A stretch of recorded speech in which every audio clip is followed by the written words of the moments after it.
Mason, stay behind the yellow line. The forklift crew has it. You are not responsible for this section. Then shut it down. The brake is slipping, and that warning light should not be dark. Caleb, look at me. Do not run. Get behind me, cover your head, and stay down no matter what. It's coming!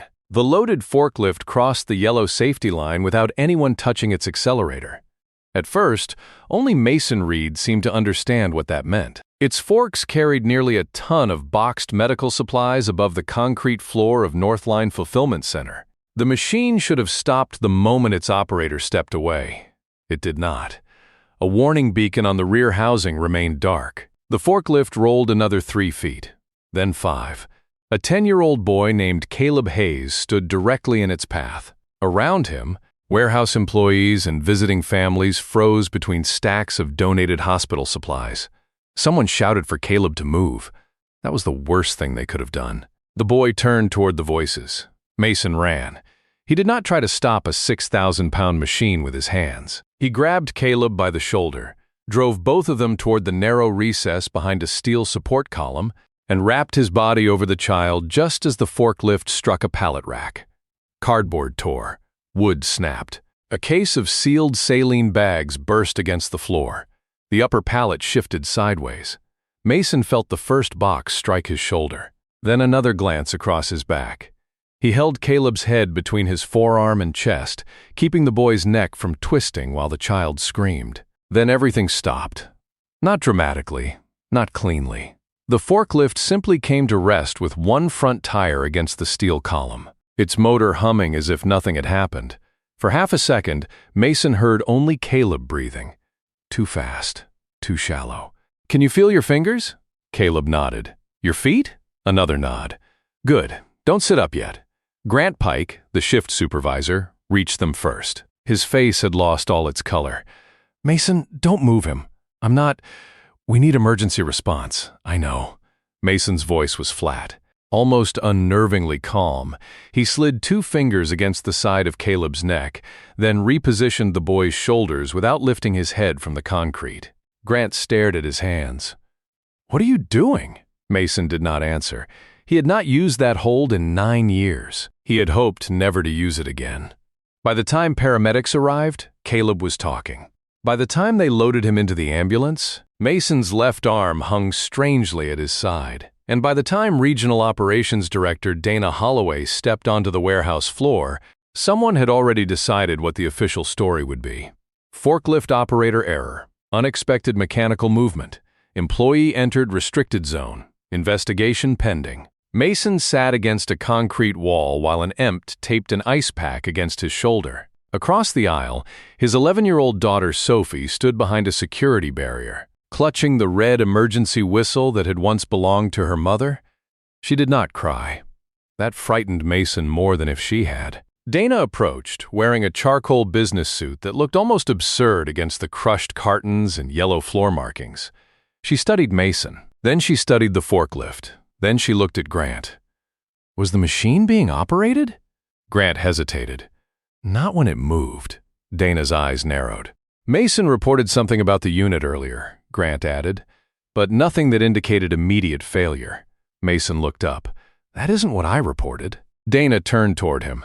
This isn't the time. It may be exactly the time. A paramedic touched Mason's shoulder. Sir, we need to get you checked. Dana spoke before Mason could respond. We'll preserve the equipment. No one touches it. Mason looked at the forklift again. The rear collision beacon was still dark. He noticed something else now. The machine's reverse alarm had never sounded. Not once. The realization followed him into the ambulance. At Riverside Children's Emergency Center, Caleb was rushed for imaging while Mason was sent 2 curtains away. Sophie sat beside his bed with her knees pulled against her chest. On her backpack was a faded drawing protected inside a clear plastic sleeve. 3 people stood beneath a crooked blue sky. A father, a little girl, and a woman Sophie had colored in with a yellow sweater. She had drawn it when she was 4. For years after Elena died, Sophie had refused to draw 3 people again. Mason looked away from the picture. You should be at Aunt Rachel's. I wanted to see you first. I'm fine. You always say that when you're not. He almost smiled. Almost. A nurse entered, checked his shoulder, and told him the preliminary examination suggested a severe sprain rather than a fracture. "That boy?" Mason asked. "He's awake. Doctor says that's a good sign." Only then did Mason exhale. 20 minutes later, a physician in navy scrubs entered his room. She appeared to be in her early 40s, with tired eyes and the controlled movements of someone used to making decisions quickly. "Mr. Reed?" "Yes, I'm Dr. Mara Castillo. Caleb is my son." Mason straightened. Pain traveled through his shoulder. "He's yours?" She nodded. "He has a concussion and some bruising. We're watching his neck because of the impact, but there's no obvious spinal damage." Mason closed his eyes for 1 second. Thank God. Dr. Castillo did not leave. Instead, she looked at Mason's hands, then at Sophie, then back at him. The paramedics described how they found Caleb. Mason said nothing. "They said you stabilized him before they arrived. I kept him from moving." "No." Her voice was quieter now. "You did something more specific than that." Mason's face changed. "Barely. But doctor." Castillo saw it. She pulled the curtain farther closed. "Mr. Reed, before I examine your shoulder again, I need to ask you something." Sophie looked up. Mason felt a coldness move through him that had nothing to do with the hospital air, because there were only a few questions left in the world that could still frighten him. And somehow, looking at the doctor's face, he knew she was about to ask one of them. 9 hours earlier, Mason had been standing in his kitchen counting dollar bills beside a bowl of cereal. $42 in cash, $86.14 in his checking account. Rent was due in 4 days. Sophie needed $38 for a science field trip, and the refrigerator had started making the grinding sound that usually meant another expense was coming. Mason folded the money once, then again. He slipped $38 into an envelope and wrote, "Sophie, field trip," across the front. The refrigerator could grind for another week. "You don't have to pay today," Sophie said from behind him. Mason turned. She was wearing her school sweatshirt and the expression children develop when they have learned too early how much things cost. "Yes, I do. Mrs. Garner said Friday is okay." "It is Friday." Sophie looked at the envelope, then at him. "You could use it for groceries." "I could, but you won't, no." "Why?" Mason handed her the envelope. "Because I said you could go." That was the closest thing Mason Reed had to a philosophy. Promises first. Everything else adjusted around them. He had not always lived that way. Before Sophie was born, Mason had worked industrial emergency response for a regional freight company. He had trained warehouse crews to survive chemical spills, crush injuries, fires, equipment failures, and the dozens of quiet hazards that rarely appeared in corporate recruiting videos. He had been good at it. Too good, perhaps. Good enough that he volunteered for extra shifts. Good enough that supervisors called him before they called anyone else. Good enough to miss dinners without understanding what those absences were costing him. Elena understood. For years, anyway. She worked emergency medicine herself and knew why people said yes when a phone rang at 2 in the morning. Then Sophie was born. And somehow, 2 people who spent their lives rescuing strangers became very bad at protecting their own time. Mason still remembered the last argument. Not because it was dramatic, because it was ordinary. Elena stood beside the sink and asked if he could come home early Saturday. Sophie had been sick, Mason promised. Then a warehouse accident happened 2 counties away. He arrived home 6 hours late. Elena did not shout. She only said, "One day you're going to save everyone except the people waiting for you." 3 months later, Elena died in a traffic accident while returning from an overnight hospital shift. Mason never forgave himself for the sentence he had not answered. He left emergency response. He found warehouse work. Lower pay, less status, predictable hours. He learned school pickup times, packed lunches, attended conferences, and became the father Elena had once begged him to make time to be. At Northline, very few people knew what Mason had done before. That was exactly how he preferred it. At 7:12 that morning, he clocked in. At 7:26, he saw Forklift B-17 drift 2 inches after its operator set the brake. At 7:31, he filed a maintenance request. At 7:44, Grant Pike walked over to his station. "You red-tagged 17? I requested inspection." "Same difference today. Mason glanced toward the loading floor. Brake's not holding consistently. Operator says it's fine. The machine gets the vote. Grant smiled without humor. Dana Holloway is bringing the hospital contract delegation through at noon. We need every active unit. Then use 16. 16's charging, use 12. Hydraulic service. Mason looked at him. Grant lowered his voice. I need this floor moving, and I need B-17 checked. Grant studied Mason for a moment. You know what your problem is? Mason waited. You notice things that aren't your responsibility. Mason looked past him at B-17. The forklift's amber rear beacon blinked once, then went dark. Sometimes they become my responsibility anyway. Grant walked away. 3 hours later, a group of visiting families entered the warehouse for Northline's hospital supply donation event. Among them was a boy named Caleb Hayes, and B-17 was still on the floor. Dana Holloway had built her career by preventing disorder. She liked numbers because numbers did not make excuses. Orders shipped, contracts renewed, injuries declined, machines remained productive. People, in her experience, complicated things.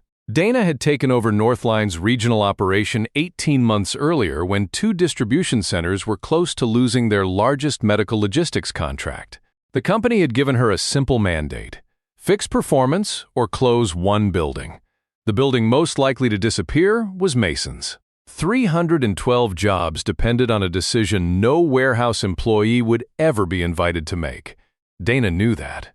Grant knew it too. What Mason did not know was that the hospital delegation walking through the building that afternoon was not simply attending a charity event. They were evaluating whether to award Northline a long-term medical supply contract large enough to save the facility. Dana had slept 4 hours the night before. Her own father had spent 31 years driving delivery trucks before a back injury forced him into early retirement. She was not indifferent to working people. That almost made her mistake worse. She believed she understood them. At 10:15, Dana met Grant beside the operations office. Downtime report. 2.6%? Her jaw tightened. We agreed below 2. Maintenance has 3 units waiting. Then rotate them. We are. Dana scanned the report. B-17? Minor brake complaint? Complaint or failure? Complaint. Inspected? Grant hesitated for half a second. Floor check. Dana noticed the pause. She should have stopped there. She did not. Keep all visitor routes clear. Nothing red tagged near the delegation. Grant nodded. He heard an order Dana had not spoken. Make the problem disappear.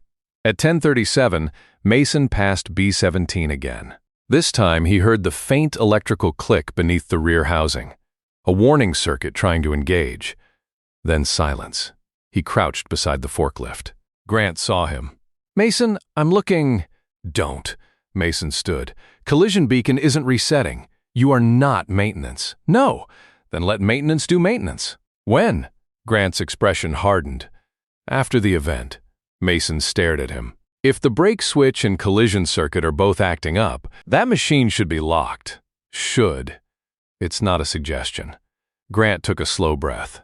Mason, I know you worked somewhere more technical before this. You mention it without actually mentioning it every time you correct somebody. I've never mentioned it. Exactly. Mason almost laughed. Grant did not. The company has people whose names appear on compliance certificates. Yours doesn't. Then call one of them. They already cleared it. That stopped Mason. Who? Grant looked toward the mezzanine. Not your problem. Dana happened to be walking down the stairs at that moment. She had heard the last sentence. What's not his problem? Grant answered before Mason could. B-17.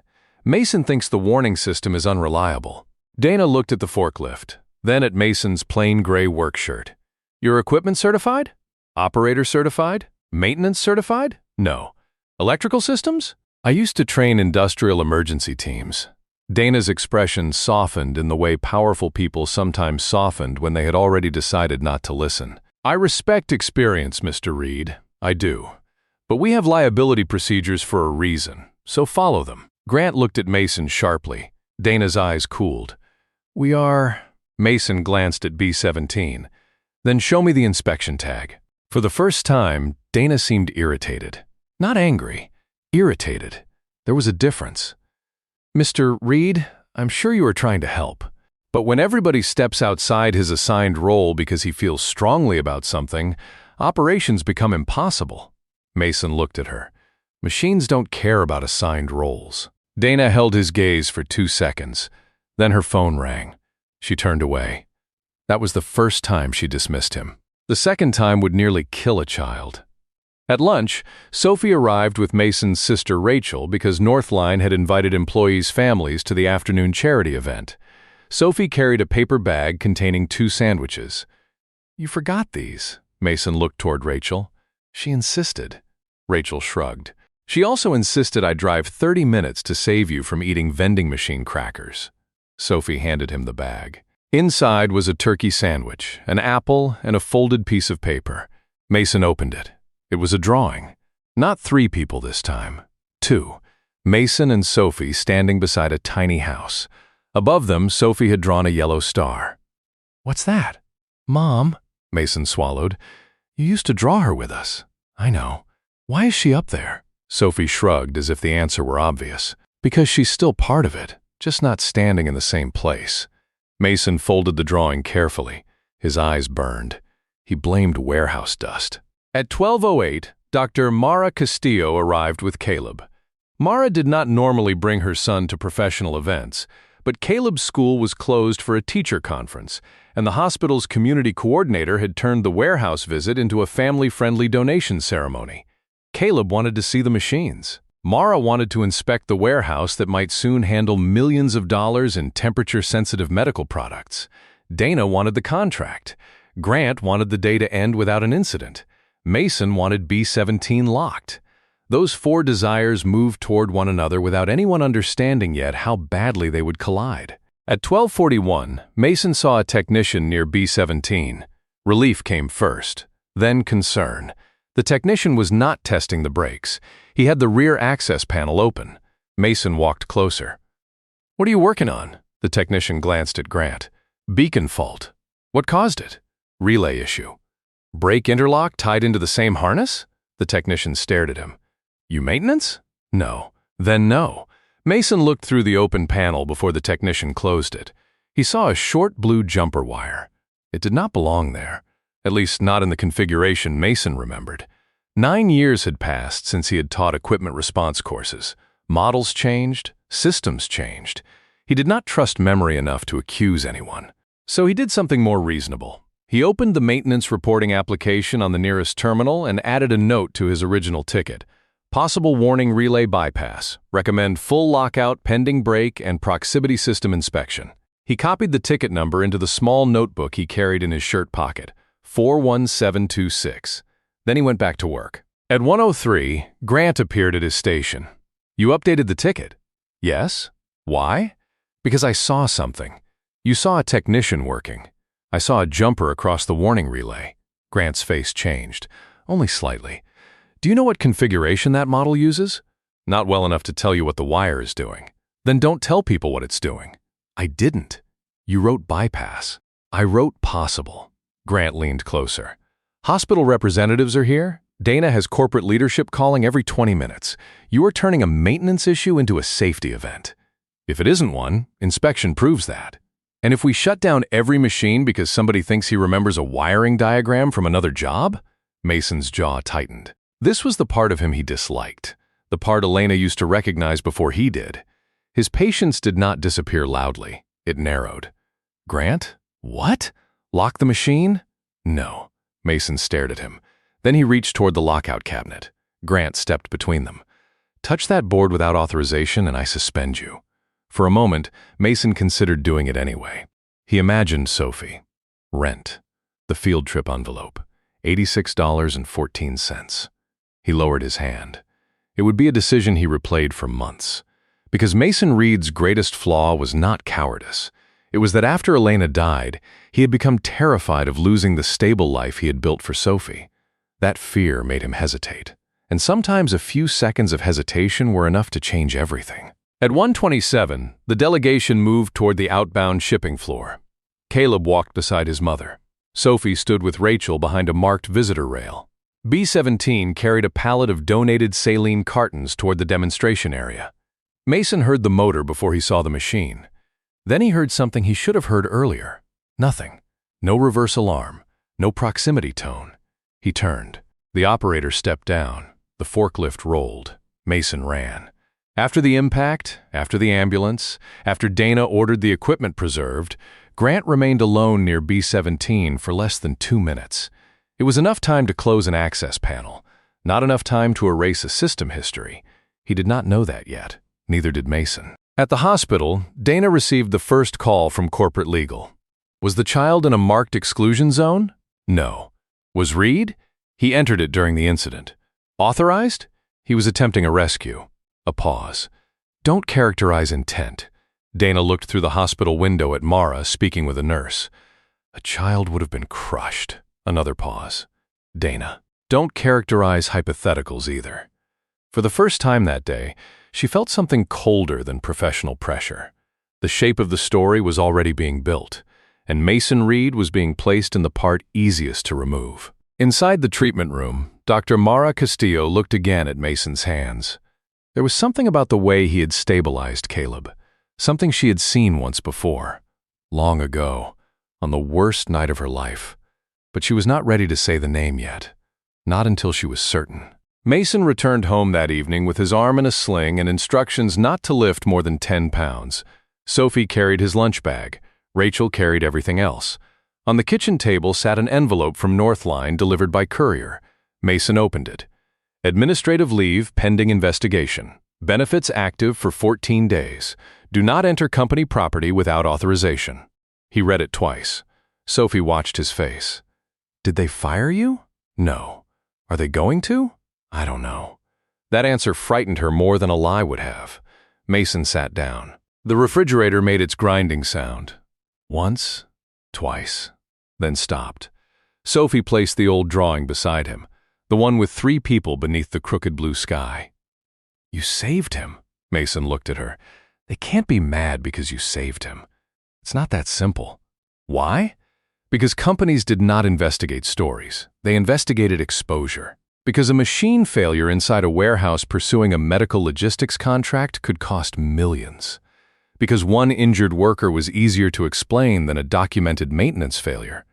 Because Mason had seen enough investigations in his old career to know that the first version written down often survived longer than the truth. He did not tell Sophie any of that.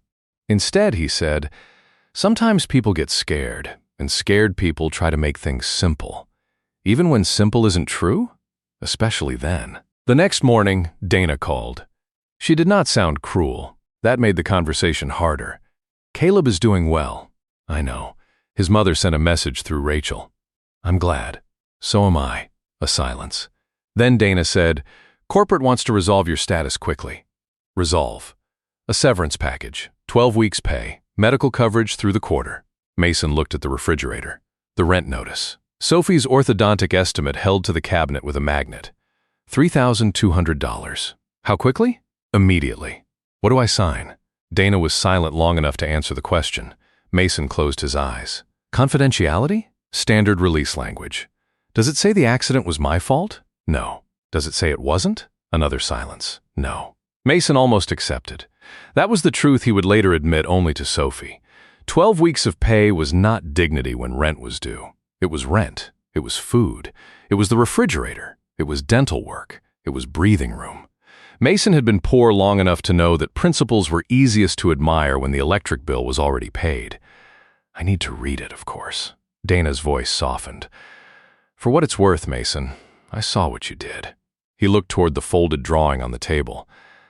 Then why do you need me quiet? Dana did not answer. That evening, Sophie found the unsigned agreement beside his coffee. Is this the money? Mason looked up. You shouldn't read paperwork on the table. You leave my math homework on the table. That's different. How? Mason gave up. She pointed to the document. If you sign, can we stay here? Yes. Can I get my braces? Probably. Can you get another job? Yes. She read the first page again. Does it say you caused the forklift? No. Does it say they did? No. Sophie looked at him. So everybody gets to pretend they don't know? Mason stared at his daughter. Children were not always wise. Adults only remembered the times they were. But sometimes a child asked a question so cleanly that every adult explanation around it became embarrassing. Mason slid the agreement back into the envelope. The following morning, Dr. Mara Castillo called. "Caleb wants to thank you. He doesn't owe me anything. He knows." "Good. I also need to ask about the way you stabilized him." Mason's fingers tightened around the phone. "There's nothing special about it." "Yes, there is." He said nothing. Mara continued. "You used your forearm across his upper chest without compressing the sternum. You supported the occiput with your wrist, not your palm. And when the paramedics arrived, you told them not to straighten his right shoulder before checking rotation." Mason looked through the kitchen window. 9 years disappeared. A woman in a yellow sweater stood in his memory with one hand on his arm, correcting his grip. "Not like that, Mason. You're stronger than the patient. That means you have to be gentler." "Mason?" "My wife worked emergency trauma." "Where?" "Different places." "What was her name?" He did not answer. Mara seemed to sense the boundary. "All right, another time." Before hanging up, she said, "Caleb would still like to see you." They met that afternoon in a quiet hospital family room. Caleb wore a soft neck brace and had a purple bruise near his hairline. He looked smaller without the warehouse around him. Mason suddenly remembered just how close the machine had come. Caleb approached. "Mom says I'm not supposed to hug you because of your shoulder. That's good medical advice. So, can I fist bump you?" Mason held out his right hand. Caleb bumped it. Then he looked at Sophie. "Your dad is kind of crazy." Sophie nodded. "He does that." For the first time since the accident, Mason laughed. Mara watched them from the doorway. When the children went to get juice, she stepped closer. "I pulled an old training manual." Mason's smile disappeared. "The stabilization position you used is almost identical to one taught here 9 years ago. A lot of techniques overlap. This one was never formally published." Mason's eyes moved to her face. Mara spoke carefully. "A trauma nurse demonstrated it after a highway pileup involving an infant." Mason's throat tightened. She said it helped prevent unnecessary neck movement when there wasn't room for a standard brace. He stood. Too quickly. Pain crossed his shoulder. "Mason? I need some air." Mara did not stop him. Outside the hospital, he sat on a concrete bench while cold wind moved between the buildings. He had spent 9 years training himself not to chase ghosts. Every unfamiliar perfume, every woman with Elena's dark hair, every hospital corridor, every red emergency bag. Grief could turn the world into a field of traps if you allowed it. Mason had learned to step around them. This one had opened beneath him. His phone rang. "Dana." He almost ignored it, then answered. "You need to attend the incident review Monday," she said. "I'm on administrative leave. Corporate safety requested you." "Why?" A pause. "Grant's report says you interfered with B-17 before the incident." Mason stood. "What?" "He says you accessed the rear electrical panel. I never touched it. He says you were seen near it. Being near a machine isn't accessing it." "I know. Do you?" Dana did not answer immediately. Something had changed in her voice. The certainty was gone. "Mason, did you file more than one maintenance note?" "Yes." "How many?" "Original ticket plus an update." "What was the ticket number?" 41726. Dana went silent. "What?" "The system shows one note. Then check revision history." "We did." "And? No update?" Mason stared across the parking lot. "Who has permission to revise safety tickets? Supervisors? Maintenance administrators? Regional operations? You?" "Yes." "Grant?" "Yes." Mason spoke slowly. "Deleting the visible note doesn't delete the revision audit." Dana said nothing. "You know that." "Yes." "Then pull the back-end history. Corporate it already has." Now Mason understood why she was calling. What did they find? "I can't discuss it before the review." "Then why call me?" Another pause. "Because I think I made a mistake." Mason's expression did not change. "Which one?" Dana had no answer ready for that. After the call, Mason returned to the hospital. Mara was waiting. "I'm sorry," she said. "I should not have raised this without being certain." Mason stood across from her. "What nurse?" Mara inhaled. She used her maiden name professionally. Mason felt his heartbeat change. "What name?" Mara did not answer yet. Instead, she opened a worn training binder. Inside was a photocopied page showing a pair of hands positioned around a child's shoulders. At the bottom were handwritten notes. Mason knew the handwriting before he read a single word. Elena's capital E leaned left. Her lowercase t crossed too high. He reached toward the page but stopped before touching it. "Where did you get this?" "I kept it." "Why?" Mara's eyes filled, though her voice stayed controlled. "Because the infant in that highway pileup was my son." Mason looked through the open doorway. Caleb stood at the end of the hall beside Sophie, alive, laughing at something.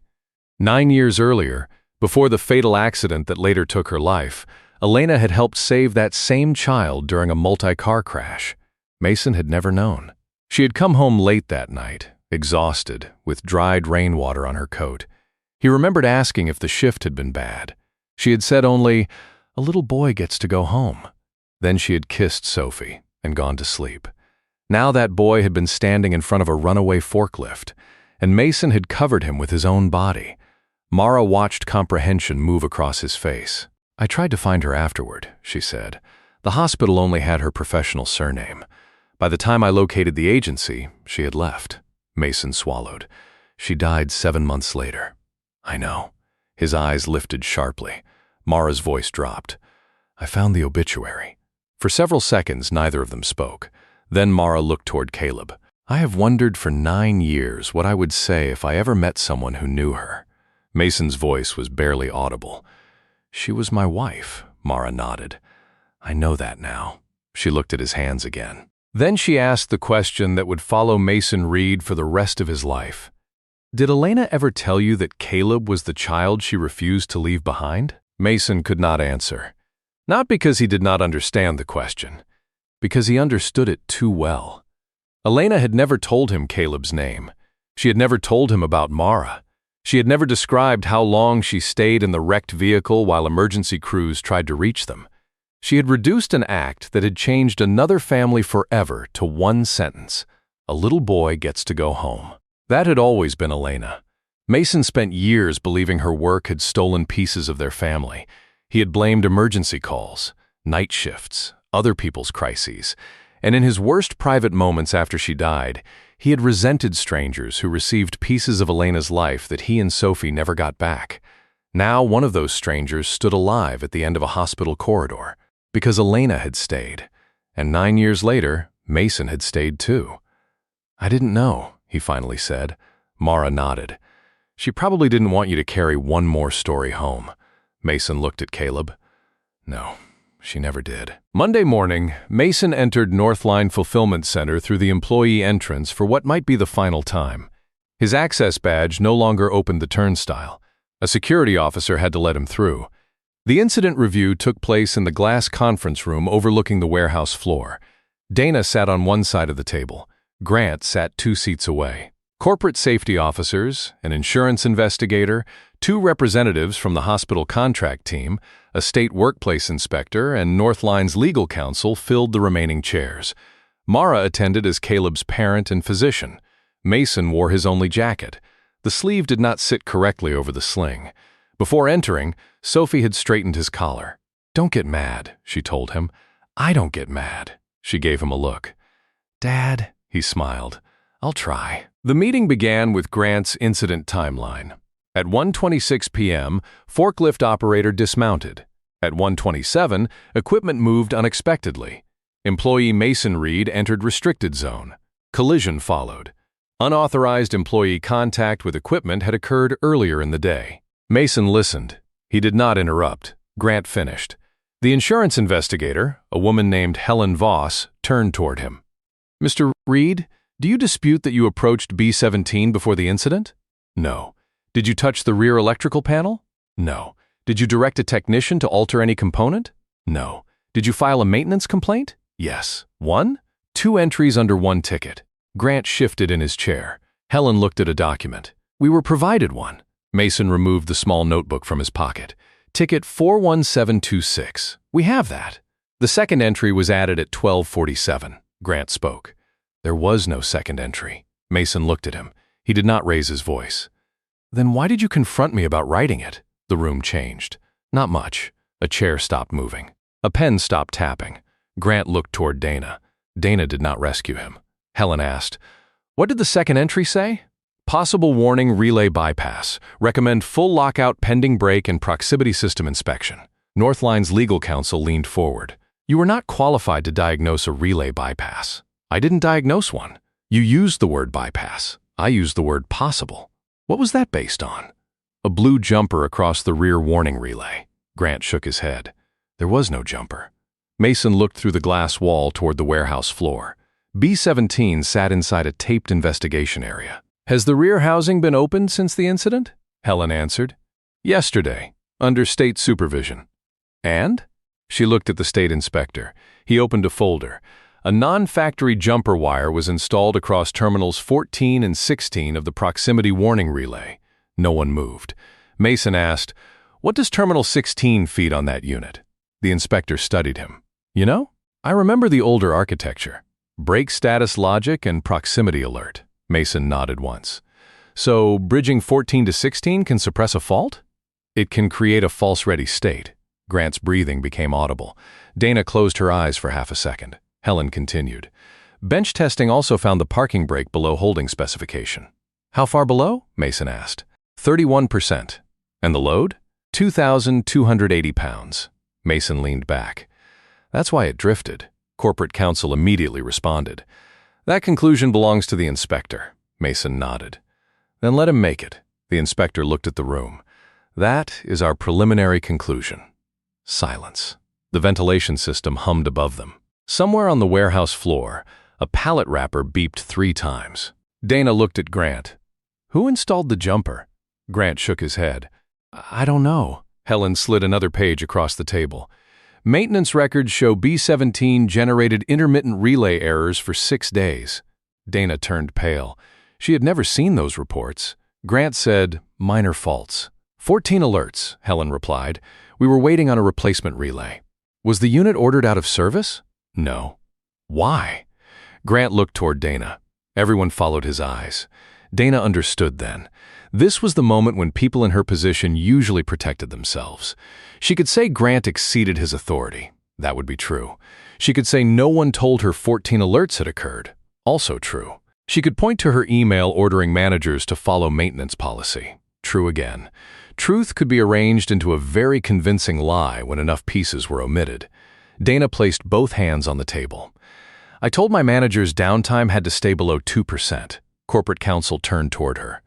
Dana? She continued. I told them no red-tagged units should be visible during the hospital delegation visit. Grant stared at her. You said keep the floor running? I did. You knew what pressure we were under? Yes. You said this building closes if we lose that contract? Yes, the lawyer interrupted. Dana, we should pause. No. Her voice was quiet. I did not tell anyone to bypass a safety system. But I created a situation where Grant believed I valued uptime more than the reason safety rules exist. Grant's face hardened. So this is on me? Dana looked at him.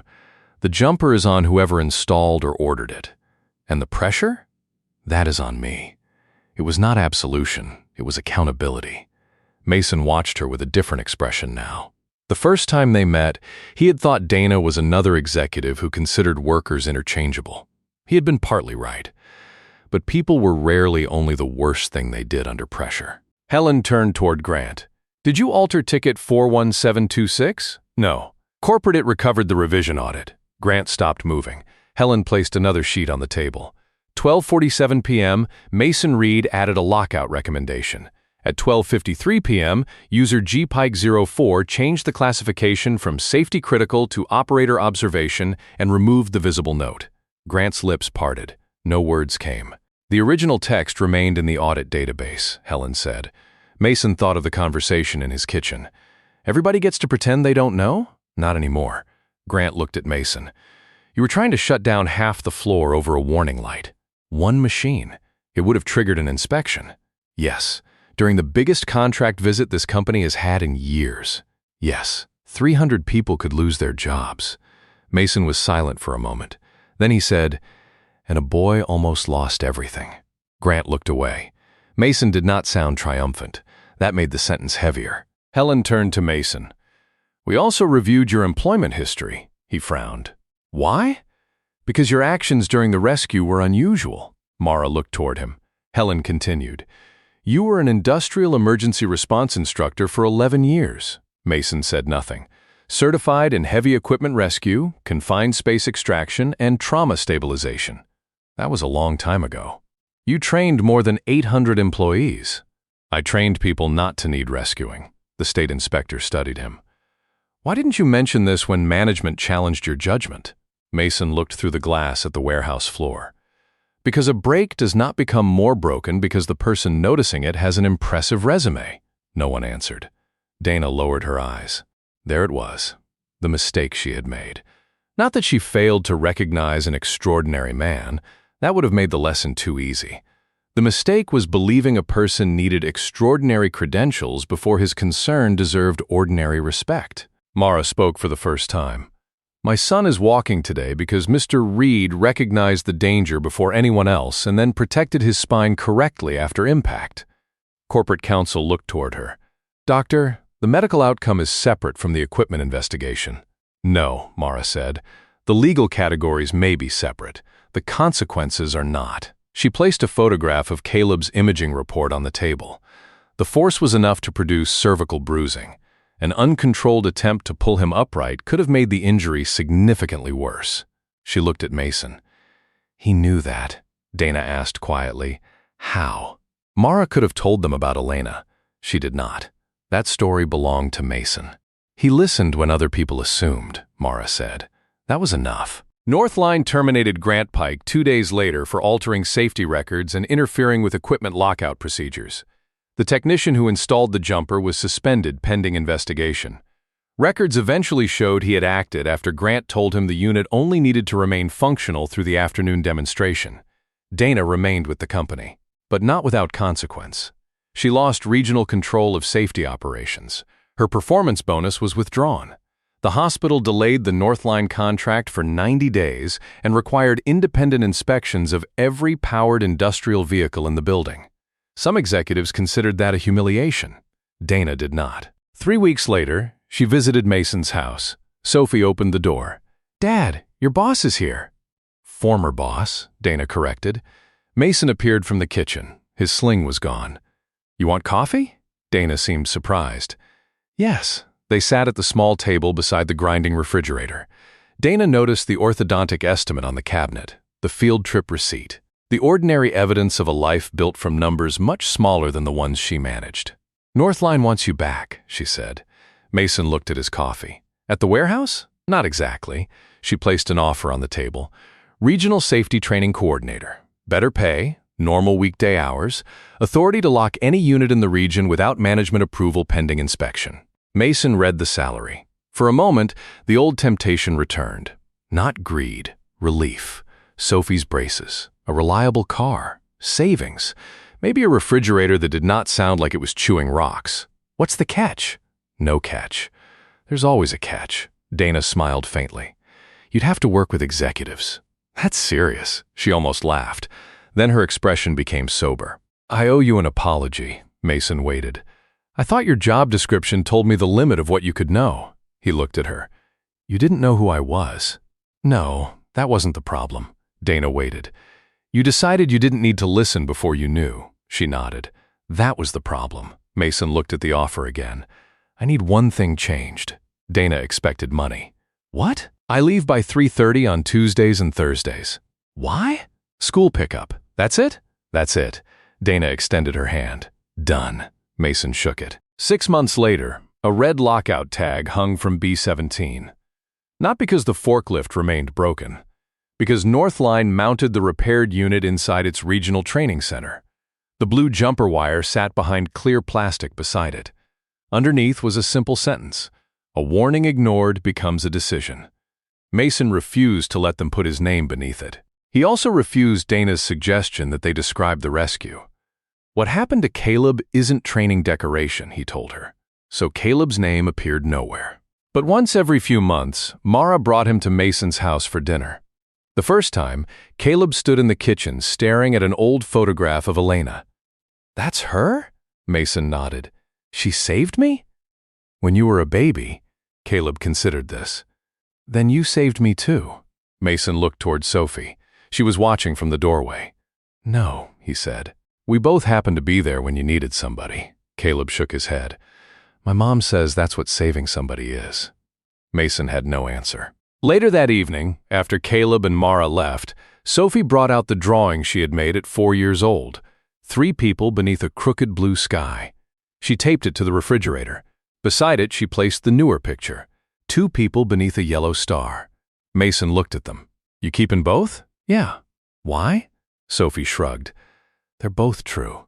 Mason stood there for a long time. Then the refrigerator began grinding again. Sophie looked at him. You make more money now. I know. Can we finally replace that thing? Mason laughed so hard he had to lean against the counter.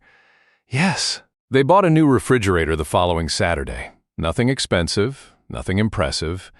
It ran quietly. Mason liked that.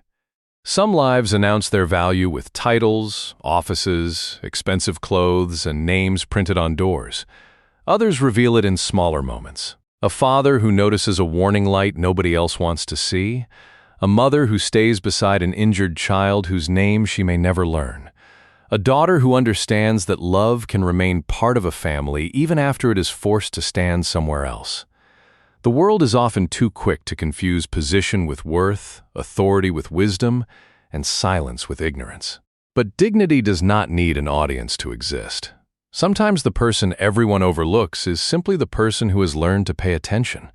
And sometimes paying attention, really paying attention, is the difference between walking past another human being and being there when they need you most.